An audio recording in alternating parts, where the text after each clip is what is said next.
অধ্যক্ষ মহোদয়, বিধায়ক মহোদয়ৰ যেটো ধাৰণা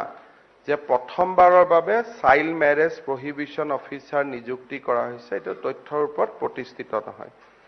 অসমত CDPO সকলক এটা সময়ত চাইল্ড ম্যাৰেজ প্ৰহিবিশন অফিচাৰ নিযুক্তি কৰি থোৱা হৈছিল। কেবিনেটত মাত্ৰ আমি CDPOৰ স্থানত আমি পঞ্চায়তৰ সেক্ৰেটাৰী সকলক চাইল্ড ম্যাৰেজ প্ৰহিবিশন অফিচাৰ নিযুক্তি কৰিবলৈ বা নিযুক্তি দিবলৈ সিদ্ধান্ত লৈছো আৰু নটিফিকেশন ইস্যু হৈছে। দ্বিতীয়তে পস্কো এক লগোৱা বা নলগোৱাটো হি পুলিচ বা চৰকাৰৰ ওপৰত নিৰ্ভৰ নকৰে। পস্কো আইনৰ অধীনত লিখা আছে যে 16 বছৰৰ তলৰ ছোৱালী কোনোবাই যদি সেক্সুয়ালি এডভান্স হয় ছোৱালীজনীৰ প্ৰতি, তেতিয়াহলে তাত পস্কো আইন বলবৎ হ'ব। আৰু এই আইনখনত ওয়াইফকো এক্সেম কৰা হোৱা নাই যে you can sexually advance to anyone which will be crime but excluding wife, এই শব্দটো তাতে নাই। তাৰ পৰিপ্ৰেক্ষিতত পুলিচ ইজ ডিউটি বাউন্ড। যদি কোনোবা ছোৱালীৰ গাত তাৰ বয়স যদি 16 তলৰ হয়, 14 তলৰ হয়, তাত ক্যাটেগৰি অফ অফেন্সেস আছে। আৰু পস্কো আইনত ইমানো আছে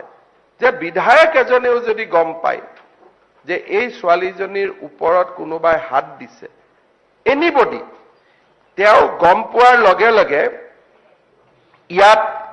ক্লিয়াৰলি কোৱা আছে যে section 5(1) of the POCSO Act, whoever commits prohibitive sexual assault, whoever, including husband, বিয়া কৰোৱাৰ পিছত 18 বছৰ বয়সলৈকে যদি আপুনি সেক্সুয়ালি এডভান্স নহয়, তেতিয়াহলে পস্কো এক নালাগে। এটা আপুনি কৈছে কোনে কব? কোনেও কব নালাগে, বাচ্চাটোৱে প্ৰমাণ দিব। সেক্সুয়াল ইন্টাৰকোৰ্স নোহোৱাকৈতো বাচ্চাটো হ'ব নোৱাৰে।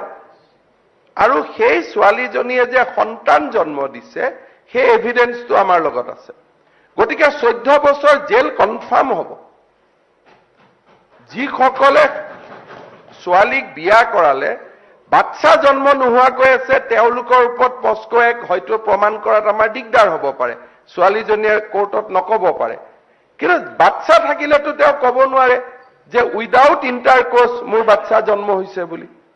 গতিকে that is sufficient evidence for police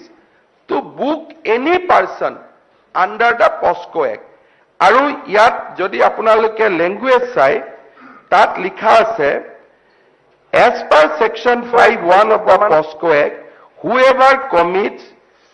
penetrative sexual assault on a child is liable. Even husband is liable. No protection is given to the husband. Section 5 anot likha ase any relative of a child taku include kori thua hoise.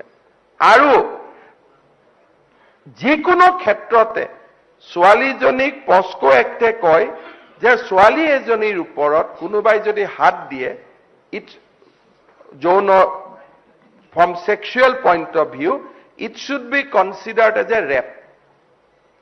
Husbandor ইয়াত কোনো ৰেহাই নাই। সেইকাৰণে সৰু ছোৱালীক বিয়া কৰোৱা আৰু বিয়া কৰাই যৌন সম্পৰ্ক স্থাপন কৰা, it is a crime under the POSCO Act. আৰু বিধায়ক সকলে যেতিয়া আইনৰ বিৰুদ্ধে কব যে আপোনালোকে লগাব, আপোনালোকে নলাগাব, কোনটো জায়গাত এটো অধিকাৰ দিয়া হোৱা নাই যে এট দ্য ডিসক্ৰিপশন অফ পুলিচ, যে পুলিচে লগাবও পাৰে নলগাবও পাৰে। তাত ক্লিয়াৰলি লিখা আছে যে পুলিচে লগাবই লাগিব। ইয়াৰ পিছত এটা নতুনকৈ there was a rumor spread by someone that High Court has criticized the government. I have asked Advocate General repeatedly, that any stricture has been made by High Court? He said no. I am saying with authority. Some newspaper has deliberately leaked that news that High Court is not happy with the government of Assam for invoking POSCO Act. But How, it is not a question of happy or unhappy. Till High Court strike down the POSCO Act, we have to claim POSCO Act on anyone. High Court has just a bear paisa, they can strike down the Act. But as long as the Act is in statute, the police has to act according to the provision of the Act. That to কোনো option দিয়া নাই গতিকে এই কারণে আজিও আমি arrest করা ব্যক্তিসকলে বহুতেই জামিন পোৱা নাই বেইল বহুত লিমিটেড হৈ আছে আৰু মইতো বিশ্বাস কৰো যে 90% অফ দা কেছত কনভিকশন হ'ব যত বাচ্চা হৈছে যত বাচ্চা হোৱা নাই অফ কোৰ্স তাতে টিল the family member of the child admit তেতিয়ালৈকে দিগদাৰ হ'ব কিন্তু বাচ্চা হোৱা কেছ বিলাকটো ৰেহাই নাপাব বুলিয়ে মই ধাৰণা কৰো পস্কো এক্টত ৰুল বনোৱাৰ কোনো প্ৰভিজন নাই পস্কো এক্টত আমিতো কনভিকশনে লৈ আছো প্ৰত্যেক বছৰে 200 300 প্ৰত্যেক বছৰে ই কনভিকশন হৈ আছে মই মাননীয় বিধায়ক ৰমেন্দ্ৰ নাৰায়ণ কলিতাৰ প্ৰশ্নৰ উত্তৰত দিছো যে পক্সো এক্টত আমি কনভিকশন পাইছো আৰু পস্কো এক্টত আজিলৈকে আমি চাৰ্জশিট কৰিছো কনভিকশন হৈছে it is a ongoing process গতিকে এনিবডি চাইল্ড ম্যাৰেজ প্ৰহিবিশন এক্টতো ৰুল বনোৱা কোনো প্ৰয়োজনীয়তা নাই ইয়াতে আমি 900 কেস চাৰ্জশিটেড কৰিছো এতিয়ালৈকে আৰু এটো চলি আছে কোনোটো কোৰ্টে কোৱা নাই যে আপোনালোকে ৰুল বনাওক আজি যদি আমি কিবা আইনীয়ে কৰিছো ৰুল বনোৱা নাই কোৰ্টেটো সবক বেল দি দিলেহেঁতেন আজিলৈকেতো কোৰ্টে বেল দিয়া নাই so we have acted as per law দ্বিতীয় কথা যে সমক সৃষ্টি কৰাই হক সমক সৃষ্টি নকৰাই হক 2026 চনৰ ভিতৰত অসমত চাইল্ড ম্যাৰেজ বন্ধ হৈ যাব আৰু অত্যন্ত কঠোৰৰ পৰা কঠোৰ ব্যৱস্থা এই গভৰ্ণমেণ্টে গ্ৰহণ কৰিব এভৰি 2-3 মাহত আমি মানুহ এৰেষ্ট কৰি থাকিম আৰু আমি 200 কোটি টকা বাজেটত দিছো যাতে স্পেশাল এডভোকেট লগাব পাৰি and we want to see that everybody is convicted আমি 200 কোটি টকা অকল উকিলৰ খৰচৰ কাৰণে ৰাখিছো আমি এৱাৰনেসও থাকিলে হেল্পলাইনও থাকিলে এটা কন্টিনিউয়াস হেল্পলাইন হ'ব তাতে গুটেই গাঁও পঞ্চায়তৰ সেক্ৰেটাৰী বিলাকক এৱাৰনেস কৰিবৰ কাৰণে কোৱা হ'ব কোৱা অলৰেডি হৈছে কাছাৰত ডিস্ট্ৰিক্ট উপায়ুক্ত এটো বাল সংসদে পাতি আছে so series of measures will be now taken আমি বাজেটত হেকাৰণে 200 কোটি টকা ৰাখিছো প্ৰত্যেকটো কেছৰ এগেইনষ্টত আমি স্পেশাল এডভোকেট দিম যাতে কনভিকশন হয় আৰু আমি কনভিকশনৰ কাৰণে আমি কাম কৰিম দ্বিতীয়তে আমি এটা হেল্পলাইন নিম কাৰণ যেতিয়া স্কুলত ছোৱালীজনী আহি থাকে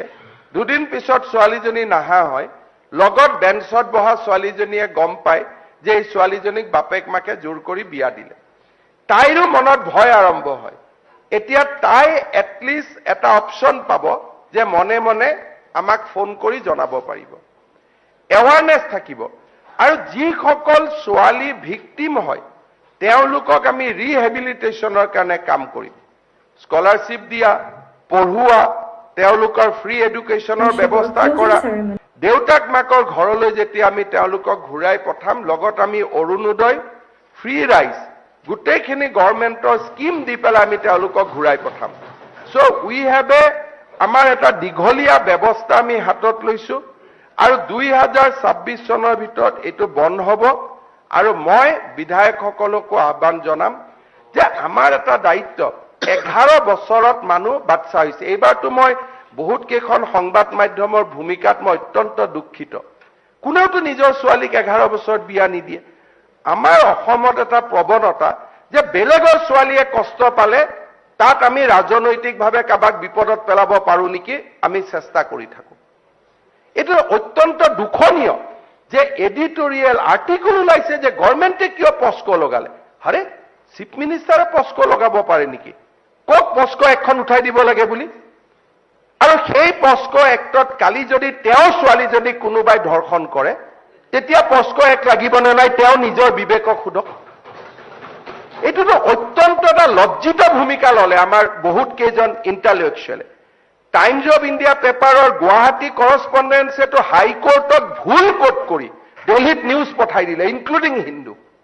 তেওঁলোকৰ ঘৰত ছোৱালী আছে নাই মই নাজানো কন্যা আছে নাই মই নাজানো এইটোতো এটা অবধাৰিতভাৱে হাউছে একমুখে ক'ব লাগিছিল যে গভৰ্ণমেণ্টে ভাল কাম কৰিছে বোলে অমুকক কিয় এৰেষ্ট কৰিলে তমুকক মানৱীয়তা ল'ব লাগিছিল আৰু তেতিয়াহ'লে আপোনালোকে কওক যে মাৰ্ডাৰ কেছ হৈছিলে আজিৰ পৰা 10 বছৰ আগত গতিকে 10 বছৰ আগত হোৱা মাৰ্ডাৰ কেছটো আজি অপৰাধী ধৰাত পৰিলে আৰু এৰেষ্ট কৰিব নালাগে আমিতো ইমানখিনিলৈকে চাই আছো 10 বছৰ আগত যদি কোনোবা ধৰ্ষণ হৈছিলে আজিও বিচাৰি পেলাই অপৰাধীক জেলত দিয়া কাৰণ crime against women crime against child ইয়াততো বিতৰ্কৰ একো নাই বোলে ইয়াত আদানী হৈ গ'ল হাৰি বাচ্চাতকৈ আদানী ডাঙৰ নেকি কি ধৰণৰ ফৰ্মুলা অদ্ভুত মানসিকতা আনিলে মইতো সদৌ অসম সংখ্যালঘু ছাত্ৰ সন্থাক ধন্যবাদ জনাম প্ৰথম যেতিয়া আমচুৱে মোক লগ কৰিব আহিছিলে তেতিয়া মোক তেওঁলোকে প্ৰথম কাগজ দিলে যে ছাৰ আপুনি একদম কঠোৰ হওক যাতে আমাৰ সমাজত বাল্য বিবাহ বন্ধ হয় এটা আমচুতকৈ যদি আমি বেছি মুছলমান দৰদী হ'ব যাওঁ এটোতো উচিত কথা নহয় তেওঁলোকে মোক ক'লে আৰু মোৰ লগত ৰিটাৰ্ণ আছে আৰু তাৰ পিছত মোক হোৱাটছআপত ধন্যবাদ জনাইছে যে ছাৰ আমি আপোনাক কৈছিলো আপুনি এই কামটো কৰিলে গতিকে বাল্য বিবাহৰ ক্ষেত্ৰত কোনেও এটোত কম্প্ৰমাইজ কৰিব নালাগে দেখিলে দুখ লাগে 11 বছৰৰ বাচ্চা আজি আপোনালোকে চাব হেণ্ডিক স্কুলত 23 বছৰ বয়সত ল'ৰা ছোৱালীয়ে হেণ্ডিক কলেজত পোষ্ট গ্ৰেজুৱেটত যায় আৰু চেঙা বাগবৰত গ'লে 23 বছৰত মই মিটিঙত দেখো এনেকে দুটা বাচ্চা লৈ দুটা আগত থাকে দুটা হাতত থাকে জেনেৰেলাইজ কৰা নাই but that is a common picture কি আমাৰ মনত দুখ নালাগে এজন এমএলএটো তেনেকে নিজৰ ঘৰত ইমান বাচ্চা জন্ম দিয়া নাই তো আজি সংখ্যালঘু সমাজত আটাইতকৈ ডাঙৰ কথা হৈছে the ফিউডিয়েলছ so called for feudals there is another law and for a common people there is another law doctor engineer officer বিধায়ক সকলে নিজে বাচ্চা জন্ম নিদিয়ে 12টা 11টা আৰু সহজ সৰল দুখীয়া মানুহে যেতিয়া বাচ্চা জন্ম দিয়ে আমি বাধা দিও নাই নাই আমাৰ ওপৰত ইন্টাৰফেয়াৰ নকৰিব so this feudal mentalism সামন্ত বঠাই বিজেপি আহিব দেই গতিকে আমি এই যে ভয় খুৱাই সংখ্যালঘুক ৰাজনীতি কৰা হল সেই কাৰণে আজি সংখ্যালঘু মানুহ ফৰেষ্টত যাবলগীয়া হৈছে পাহাৰত যাব কৰিব লাগে তো আমিও কৈছো আমি কোৱা নাই যে বন্ধ কৰিব নালাগে বুলি কোৱা নাই আপুনি এনেকা কৈ আছে যে আমি এগেইনষ্ট আপোনালোকে বন্ধ কৰিব কৈ আছো প্লিজ মই আপুনি মাননীয় সদস্যগৰাকীয়ে কৈ থাকোতে মই 1 মিনিটৰ কাৰণেও মাতা নাই কথাটো যে আমি কি কৈ আছো এই যিটো নিয়ম আপুনি একশন লওক কিন্তু দ্য প্ৰব্লেম হৈছে কিন্তু নিয়মতেতো সংবিধানে পাৰ্লিয়ামেণ্টে যি আইন পাছ কৰিছে আমি পাৰ্লিয়ামেণ্টৰ আইনক ফলো কৰি আছো আৰু মই বিনা দ্বিধাই এই সদনত কৈছো যে কোনবা মোক ইন্টেলেকচুৱেলে অপোজ কৰক কোনবা মোক এমএলএ অপোজ কৰক কোনবা মোক জাৰ্নেলিষ্টে অপোজ কৰক 2026 চনৰ ভিতৰত বাল্য বিবাহ বন্ধ কৰিবৰ কাৰণে আমি সৰ্বস্ব কৰিম পস্কখনটো ঢিলাই মইতো ৰিচাৰ্চ কৰি আছো পস্কতকৈ কিবা টান আছে নেকি